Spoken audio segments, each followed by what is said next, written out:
আসসালামু আলাইকুম। সবাই কেমন আছেন? আশা করি ভালো আছেন। তো আমি আপনাদেরকে আজকে একটি সত্যিকারী হন্টেড স্টোরি শেয়ার করব। ঘটনাটি হচ্ছে কিছু বছর আগের ঘটনা।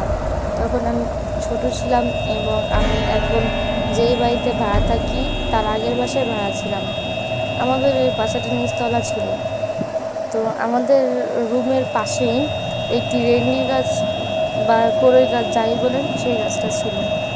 মাঝে মধ্যে মনে হতো কি যে আমাদের বাসার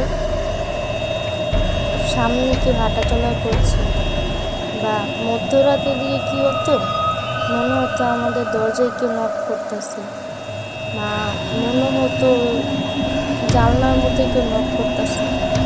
আমি প্রচুর ভয় পেতাম। বাট আমাদের ওরকম এত মধ্যরাতে হাঁটাহাঁটি করার মতো ওরকম কেউ ছিল না। আর রাতের শেষের দিকে প্রায় কুকুরগুলো এত ভয়ানক সুরে কান্না করতো যেটা বলার মতো ছিল না। তো একটি সম্পূর্ণ সত্যিকারী গল্প। তো আপনাদেরকে অনুরোধ করবো গল্পটি শোনার শেষে একটু চ্যানেলটিকে সাবস্ক্রাইব এবং আমার চ্যানেলটিকে লাইক করার জন্য ধন্যবাদ সবাইকে।